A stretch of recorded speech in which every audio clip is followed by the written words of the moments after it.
Sa gitna ng maalinsangan at maingay na palengke ng San Jose, masiglang nagtitinda ng mga sariwang gulay si Ana. Sa edad na 24, ang kanyang kagandahan ay tila isang rosas na pilit sumisibol sa gitna ng semento at putik.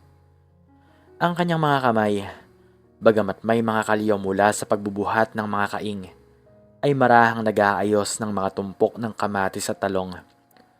Suki, bili na kayo. Sariwang talong, kasing kinis ng kutis ko. Biro niya sa isang mamimili habang pinapahid ang butil ng pawis sa kanyang noo gamit ang lumang bimpo. Ngunit sa likod ng kanyang mga tawa ay ang bigat ng isang responsibilidad. Ang kanyang ina ay kailangang sumailalim sa isang operasyon sa puso. At ang perang naiipon niya mula sa pagtitinda ay tila butil ng asin na natutunaw sa dagat ng bayarin. Samantala, sa isang malamig at marangayang opisina sa Makati, tila sumasabog ang dibdib ni Alexander Vertera. Siya ang tagapagmana ng Vertera Group of Companies.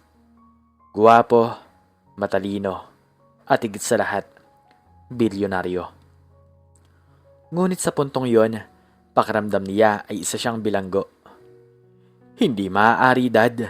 Hindi ko pakakasalan si Chloe. Mariing sabi ni Alex sa kanyang ama. Alex, ang pagsasama niyo ni Chloe ang magliligtas sa ating subsidiary sa Europa. Ang pamilya nila ang may hawak ng shares na kailangan natin. Sagot ng kanyang amang si Don Roberto. Pero wala siyang ibang alam gawin kundi ang mag-shopping at mangmaliit ng tao. Wala kaming pagkakasunduan, giit ni Alex. Gawin mo ito para sa negosyo o aalsin ko sa iyo ang posisyon mo bilang CEO.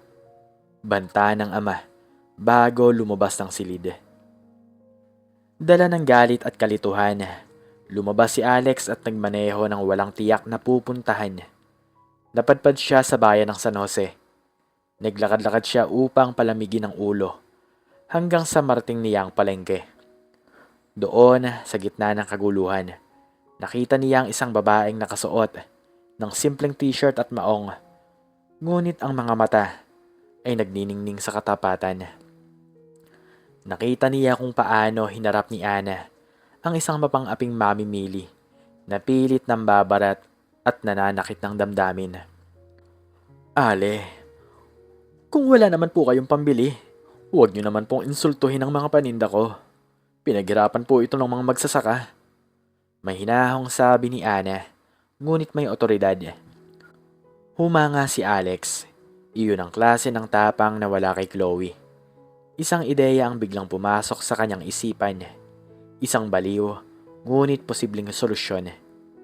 Kinabukasan laking gulat ni Ana nang makita ang isang mamahaling itim na sasakyan na pumarada sa tapat ng kanyang pwesto. Bumaba ang isang lalaking tila galing sa cover ng isang fashion magazine. Ikaw ba si Ana? Tanong ni Alex. Opo. Bakit po? Huhulihin niyo po ba ako? Lisensyado po ang pwesto ko. Kinakabahang sagot ni Ana. Hindi. Gusto kitang makausap tungkol sa isang negosyo. Seryosong sabi ni Alex. Dinala ni Alex si Ana sa isang malapit ngunit tahimik na kainan. Doon ay inilahad niya ang kanyang plano. Gusto mo akong bilhin? Gulat na tanong ni Ana matapos marinig ang alok. Hindi kita binibili bilang gamit, Ana. Binibili ko ang oras mo at ang pangalan mo. Magpanggap kang asawa ko sa loob ng 1 taon. Sa kapalit, babayaran ko ang lahat ng hospital bills ng nanay mo.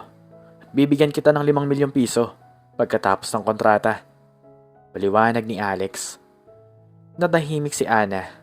Ang 5 milyon ay sapat na para sa kinabukasan ng kanyang pamilya. Ngunit ang kapalit ay ang kanyang kalayaan at ang posibilidad na masaktan. Bakit ako? Maraming modelo at artista dyan. Tanong ni Ana. Dahil kailangan ko ng totoong tao.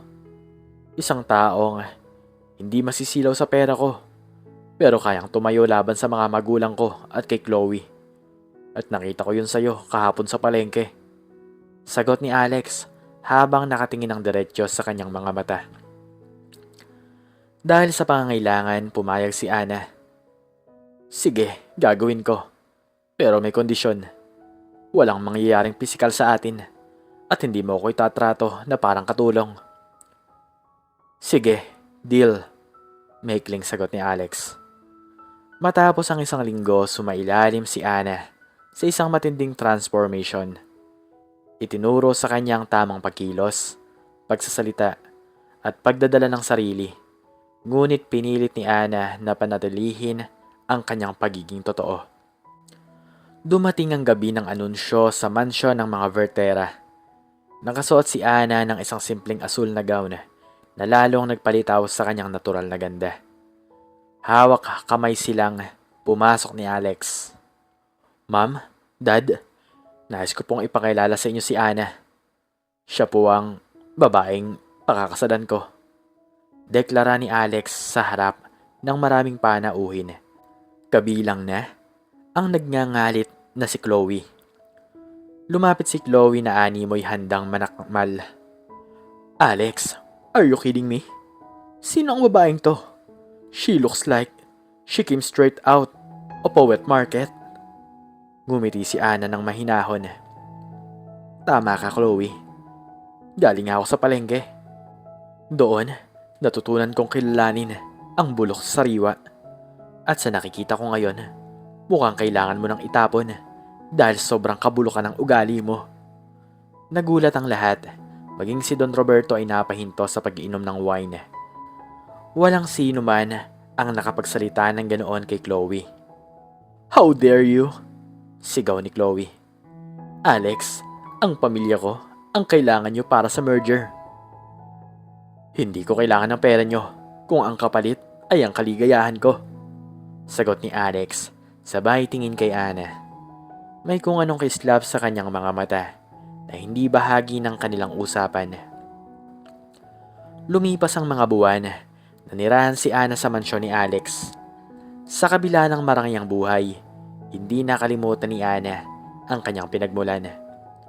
Nagpupunta pa rin siya sa palengke para bisitahin ang mga kaibigan. At madalas ay kasama niya si Alex na nakasuot lamang ng simpleng t-shirt at shorts. Isang gabi habang nasa balkonahe sila ng kondo ni Alex, nagkaroon sila ng pagkakataong mag-usap ng masinsinan. Bakit mo ba talaga ginagawa to, Alex? Hindi lang naman ito tungkol sa negosyo, di ba? Tanong ni Ana habang nakatingin sa mga bituin. Bumuntong hininga si Alex. Sa buong buhay ko, lahat ng tao sa paligid ko ay may kailangan sa akin. Ang mga magulang ko, ang mga business partners ko, pati si Chloe.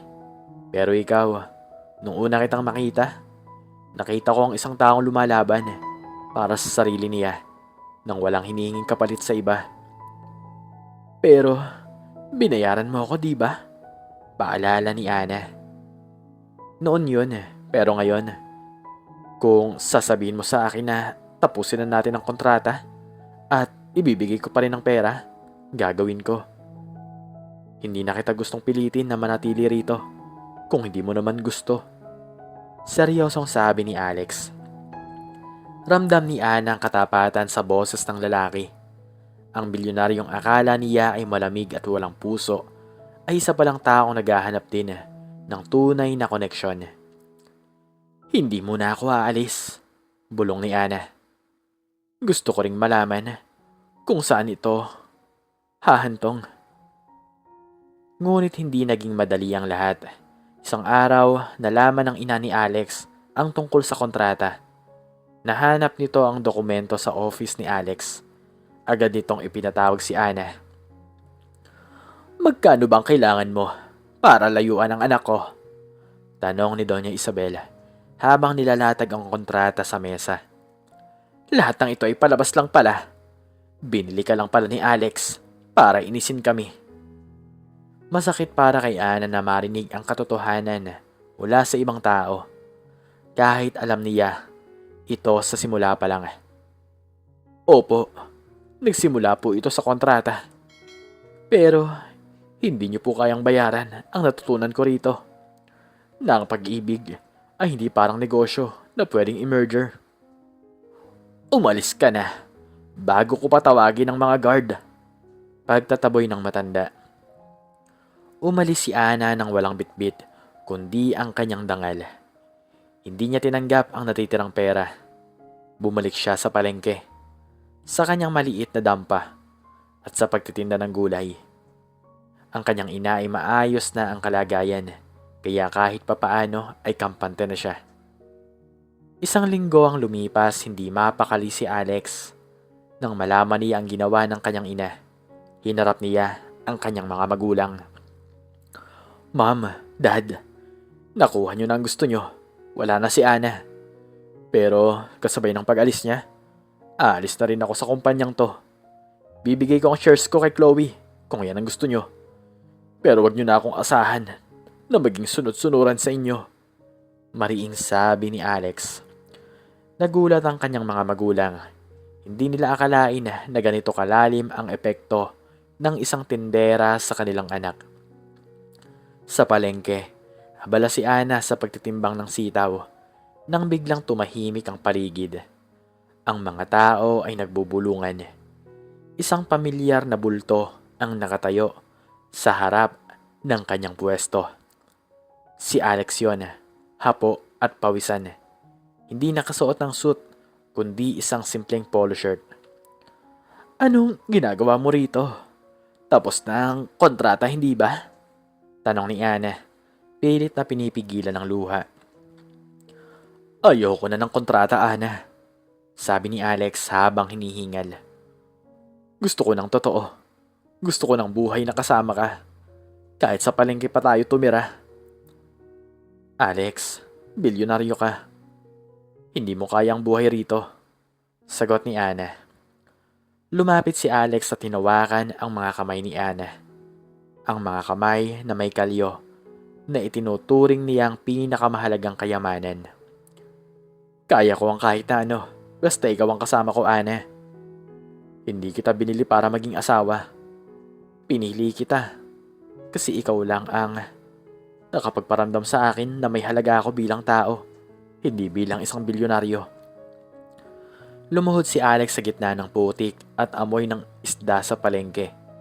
Naglabas siya ng isang singsing.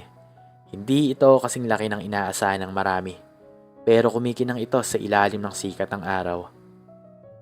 Ana, simple lang ang itatanong ko. Hindi ito negosyo. Walang pirmahan ng papeles. Mahal kita. Pagkakasalan mo ba ako? Nang totoo? Naghiyawa ng mga tindera at mamimili. Sagutin mo na, Ana. Ang gwapo niyan. Sigaw ng kanyang suki. Naiyak si Ana at tumango. Oo, Alex. Pagkakasalan kita. Nagyakapan ng dalawa sa gitna ng ingay at gulo ng palengke. Doon nagsimula ang isang bagong kabanata ng kanilang buhay. Di nagtagal, nagkaayos din sina Alex at ang kanyang mga magulang nang makita ng mga ito kung gaano kasaya ang kanilang anak. Si Chloe naman ay tuluyang nawala sa eksena matapos masangkot sa isang tax evasion scandal. Ang simpleng dalaga na tindera sa palengke ay naging asawa nga ng isang bilyonaryo. Ngunit sa huli, hindi ang pera ang nagbuklod sa kanila, kundi ang katapangang manindigan para sa kung ano ang totoo at kung sino ang tinitibok ng puso. Sa tuwing may magtatanong kay Alex kung paano niya nakilala ang kanyang asawa, lagi niyang sinasagot ng may ngiti. Nakita ko ang pinakamahalagang hiyas sa gitna ng palengke at hindi ko na siya pakakawalan. Mula noon, hindi na lamang gulay ang itinitinda ni Ana.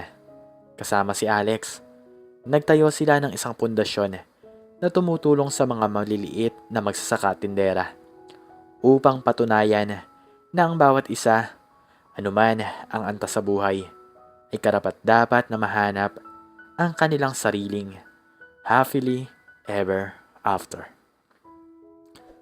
Ikaw, anong natutunan mo sa maikling istoryang ito? Makiki-comment naman po sa baba kung ano ang inyong natutunan. At hanggang dito na lamang po nagtatapos ang aking istorya. At sana po ay nagustuhan nyo to. Please like, share, and subscribe. And click the notification bell para palagi po kayong updated sa mga bago kong istorya. Uli ay maraming salamat po. At God bless us all.